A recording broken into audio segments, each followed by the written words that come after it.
घोटकी समाजी तंजीम हवा फाउंडेशन ऐं पाकिस्तान कोलिशन फॉर एजुकेशन जे सहकार सां ज़िले घोटकी में तालीम खाते सां गॾिजी आलमी हफ़्ता तालीम मल्हायो वियो। महारतुनि ते ॿधल तालीमी सिख्या खे मज़बूत करण लाइ पाकिस्तान कोलिशन फॉर एजुकेशन जे हिकु मंसूबे जेको मयारी तालीम ताईं रसाई कीअं मुमकिन आहे उन लाइ हिकु मुशावरती इजलास जो एहतमाम कयो वियो। इजलास हवा फाउंडेशन घोटकी जे ऑफिस में थियो, जंहिंमें तालीम खाते जे अहम स्टेक होल्डर्स शिरकत कई, जिन में Khan Mohammad Soomro, deputy district education officer Mohammad Bakhsh Arbani, तालको education officer doctor Mehtab Soomro, assistant education officer Abdul Shakoor Soomro, तालको एजुकेशन ऑफिसर हवा फाउंडेशन जे CEO गुलाम नबी सुमरो, उस्ताद एहसान मलक, हुसैन महर ऐं ॿिया शामिल हुआ। इजलास जो मक़सदु हुयो त मौजूदा महारतुनि जी खोट जो जाइज़ो वठिजे, अहिड़ा क़दम तजवीज़ कया वञनि जेके सरकारी स्कूलनि में महारतुनि ते ॿधल सिख्या खे हथी ॾेई सघनि।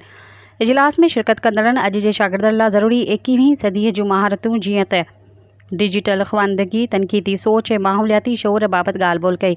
इजलास में शरीक अॻवाननि चयो त घोटकी बुनियादी तौर ते हिकु सनअती इलाइक़ो आहे। हिते फ़नी कॉलेजनि ऐं यूनिवर्सिटियुनि जो क़याम इंतिहाई ज़रूरी आहे। उन सां गॾोगॾु उस्तादनि ऐं वालिदेन जे विच में राब्ते जी खोट आहे, जंहिंखे ख़तमु करणु घुरिजे त जीअं तालीमी नतीजा बहितर थी सघनि। हिन मौक़े ते फाउंडेशन जे CEO गुलाम नबी सुमरो चयो त असां वटि इंतिहाई क़ाबिल ऐं तरबियत याफ़्ता उस्ताद मौजूदु आहिनि, पर सियासी मुदाख़लत सबबु उन्हनि जी सलाहियतुनि जो पूरो इस्तेमालु नथो थिए।